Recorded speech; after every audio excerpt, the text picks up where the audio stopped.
All right, Supercoaches, you get the early bird this week. Finally back in the top 10,000. A much better week for me, 1,035. A few things going well. And there's still a few low scores in there, but yeah, I was kind of carrying a fair few of my cheaper guys for this round. So to make ranks here was great. With 1,035, we are in Origin week, so we will be waiting to see how things go over, from Wednesday night into our first game on Friday, with a few guys in my team anyway needing to back up, and we'll go through those guys now. It's Payne Haas and Tino in that top one, which is a bit tough. Colin Matangi sounds like he is injured, so that 73 was great, and thankfully he's got to 800k, but he's out there and injured. I also have Ola Kawatu there who got injured in this one as well with the 35, so those two guys there are going to be on the top of my likely sells list, which at least gives me a pretty good team to play with this week. Now I've got Munster that's going to have to try and back up. And then down below, we do have a few outs, in Kiraz. In Garrick, who I did bring in Jacob Kiraz this week with the 93. So Farnworth 150 was great. Lucas 82 brought in Kiraz, had Garrick for 93. I did end up vice captain looping him, which was ideal as well. So we'll get in and just show you.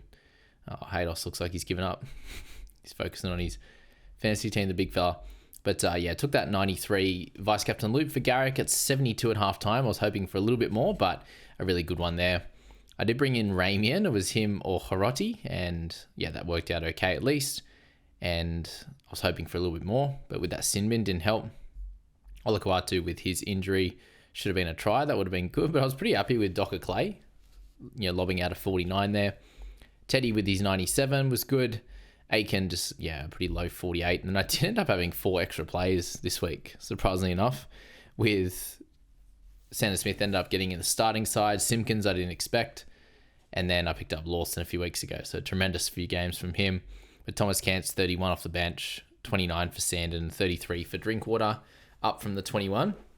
Ended up missing the side. So that's where this week it's probably a slight bit harder for myself, given I had a fair few available for round 15 and needing that full 17 this week. But a lot of it will be determined by what we decide to do with trades and also the Origin guys. So sitting there without Cleary in the side helps a little bit this week, but there's still a few things that need to be ironed out from Origin to see how it all goes. But my big head-to-head there in the All-Stars, got a win there, which was nice. 1,035 versus 978, so sitting third in that comp, and hopefully can get some momentum, continue that into the finals coming up, in a little while, but we need to try and stick in that top 4 would be ideal. Now let's go into the Podmasters, just see where everyone landed. There in this one, we had Luke there, 1183, pushed himself up into a really good spot there. Matt with 1,008, you see Scoop there, 1,038, very similar to myself, and a lot of these guys sitting either a little bit over the 1,000 mark or a little bit under there for a general kind of show to generally show where people are at. But with Luke, pushed himself from 77th into 27th there. Matthew in 54th, Scoop in 155th. And you got Chris Maxey in that top 500 as well. So I'm sitting there in a slight bit of improvement into 46 out of the 104 in the top half, which is okay. And then in the private crew, sitting with Jaden there at 331, and then David at 474, and Jacob in the top 1,000 as well, which is great. Now, we are here for buy, hold, sell, and some general thoughts and strategy around my side. We will kick it off up top. So personally sitting with Starling and Docker Clay, but is there anyone of interest here? And if you are sitting with Blake Brayley, end up with a good score there of 102. If you went for Damien Cook, he's out this week, so hopefully you have someone to cover, whether it be Riley Smith or Starling or Sandon Smith or something like that. Now with Sandon coming up against the Cowboys this week, I think it's a pretty safe matchup to play him, given the way that the Cowboys went last week. Roosters are in a decent vein of form, and he seems to be up and down in terms of good score one week into a lower one. So he's pretty comfortable to play if you need to, especially in reserves, like I might have to this week. Api Coruscant, a nice 3-round average for him. He's up to 630, and they've gotten through both of those big buys for them, and they'll play the next one, which is cool. But how many of these guys are of interest to you as I scroll down? Chris Randall did a great job for 97 this week. Kurt Donahue got a try there at 460k. I find him to be pretty interesting, given he's got the 13 spot going forward. If you have guys like Jazz Tavanga, you just hold on to him this week. Chris Randall could continue to do okay. Should keep somewhat of a spot, but we know that Kurt Donahue's the safer pick out of those two, and they both miss round 18. So that's where I'd look in the hooker slot. Front row forwards are going to be interesting. It's still a situation where you've got those sort of three top guys in Payne Haas, May, and you've got Tino. In terms of averages, they are the top three guys, which is great. And then you got Tarpanay and Adam Fennell-Blake. If you're sitting with both of those guys, awesome. Would I buy either of those two? I think Adam's probably a guy that you can target. Does miss round 18. Tarpanay's misses 19. Price-wise, I think they're both in a pretty decent spot. But if you have the three that I'm talking about, then I think you just hold steady. The only problem I think we'll have here is, well, for me, if I'm selling down here in second row forward, I'd be able to switch Tino and Horsburgh and play horse in that side with Terrell May. So it would only really be if you got stuck in not having enough players for this week to get the 17 or get the 2 starter front row forwards, then that would be that. But that assumes that both Tino and Payne Haas don't back up, which you probably hope that one of them at least do. And then you'll be fine. You don't really have to make the decision there. But still that sort of top 5 that I'd be targeting. You got Aaron Clark still with a bye to come. And yes, he's playing really well, but he's still a level below those guys and is at a more expensive price of 672. Couchman in there at 541. He's interesting to look at as a mid-range guy over the next few weeks that could do a job. In terms of other guys down this list, you're into the mid-50s now, and I don't really think that they're pushing for someone in this price bracket is going to be of benefit to you guys. What we're looking for across our teams building into the later part of the season is upside. And are you going to get that from the front row forwards? You're probably not. So you continue to look down, and we're into the mid-40s now, and none of it is special at all. Looking at some of the good scores this week, there were a couple, but it was from guys like Francis Molo in there, Jack DeBellin, some random customers there, Emre Gula, who picked up that contribution or try assist for Damien Cook's one as well. Oren Keeley at 314, I mentioned him as a potential guy. He got 56 and is at a decent price. So you could use him as a cash down type of player that should get 50 minutes a week and we'll get the odd attacking stat and some defensive stats when they don't play a really poor team. Tui Simpkins, first game, what a legend, 33. Can't believe he ended up counting in my side after all that. So yeah, front row forward, not a position that you really want to look at. And we are getting closer to a position where you can buy another sort of cash out, like a Simpkins that doesn't really play. Later down the track, I think closer to sort of round 17 or 18, I think that's a completely good strategy to use. Get a guy that could help you in round 18, and then they don't really play. That type of scorer could be ideal for your side. Now, second round forward, Eli Gatoa, he comes into people's thoughts this week, given the Storm have gotten through their buys. Very, very interesting type of player that I think you should all definitely have a look at.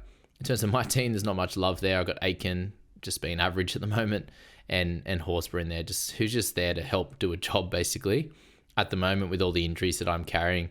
But let's say Olakau'atu is a sell. Well, he definitely is.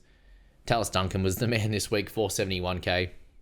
Goes up to 72, and if you need someone under 500k, he'll definitely do a job. You got Britton Nickera for next week to have a look at 531. If you think that that game from him on the weekend was him being back, then, sorry, that I don't have a buy. You could look at him this week if you wanted to, but we know where he's been at, 55 average across the season. You can see here there's a few more better, a few better scorers across this week. You had Fiketti score a try as well, the long ranger. But out of these guys that scored well last week, is there many of them that really stand out as clear buys? You had Wong with the 90, did really well. None of the guys really stand out, do they? So Kaipius Paul, after a few good weeks, ended up with a 55 and at 637k. So it's definitely going to happen. Preston, I didn't end up buying, but he's going to be on the list over the next few weeks. Potentially could let him let him go next week as well, potentially see a bit of a price drop, or, this under 700k number could be a good little target for him. But as you can see here, let's just go to the averages. Eli Katoa, out of the guys that are definitely playing this week, you've got Huddy Young will back up and is the best scorer right now.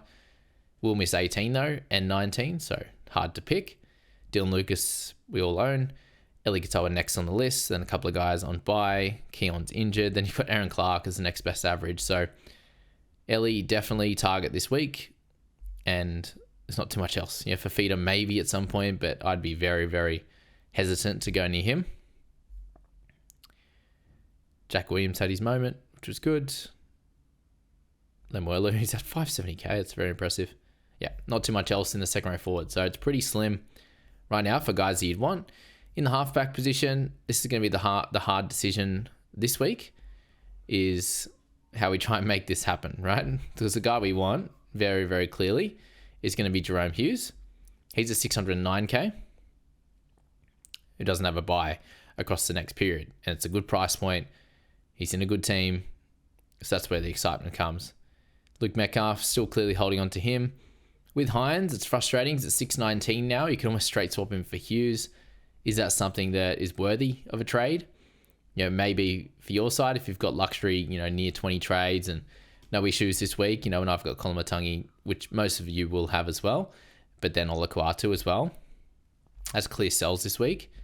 But my real problem here is how do I, probably not going to trade Sandon Smith, although I could. Probably don't need to, especially them playing cows. And then Nico Hines, selling him at 619k doesn't sound great. You got Zach Docker-Clay at 347, who could be sold. Not going to sell Starling, I don't think, at this point. He's just an easy guy to hold a hooker. So, yeah, it's a tough one to try and get Hughes, but if you can, he's the clear target. And this week, Adam Reynolds becomes interesting as well. He's averaging 70.7, second on the list there, along with Fogarty at 70.3. Reynolds is now clear for until round 20 for buys and could definitely have some good games there. He's up against the Sharks, who aren't amazing, and he could definitely do a good job for your side. Now, my big question here is going to be how, I just mentioned the second row forwards to target, and with Kolomatangi and Olakuatu both in that slot for me, it might be a stretch of bringing up Lucas into that, which we'll get into a sec, as the type of options that we do have in our side. So yes, basically, we're looking at Hughes in that section, potentially Adam Reynolds if you wanted to. Now, the 5'8 slot, I've got a pretty strong section there with Campbell and Munster myself, but other options, they're slim. Cody Nicarima, 145 in the end. How good. So impressive. Yeah, Burton's on the bye, following the 18th man. Brimson, a good score. Ethan Strange coming off his big ton as well. Galvin into the bye. Yeah, 5'8's pretty junk. Even Foreign had a good week, 73 for him. So yeah, it's basically the two. I don't see myself selling Munster. I think just holding him in this spot, get Campbell's score, not worry about a 5'8 and 18, because it's pretty dire. Now, let's see if we can get some more love in the center wings. Let's just look at, definitely not selling Karaz, but we'll click that one there. For the averages, you've got Karapani, you got Karaz, who's out. Herbie seems like a must-have. 3-round average 108.7, delightful. Please just have him in your side. I hope you do. Lucas next, and then you've got Iro injured. Sione Katoa, actually, the 2 games, but 107 for him. A really good score to end up with a 77 average. Fletcher Sharp, hopefully he's all good. He's next on the list. I personally don't own him, and you definitely could. Misses 18, misses 22. Is that there? Lomax likely to back up, but yeah, it's an origin player. So we're getting down the line now. We're at 67.2. Bradman Best is injured. Jenkins next on the list. Sarko back-to-back good scores. He's at almost 700k now. I can't recommend buying him. It looks very, very similar to me buying him last year at too high of a price after good scores and getting burnt. Bo Fermore's under 600k, so he's interesting to look at. Looks like Greg Marju might be injured as well. Jackson Purdue, he's getting cheaper.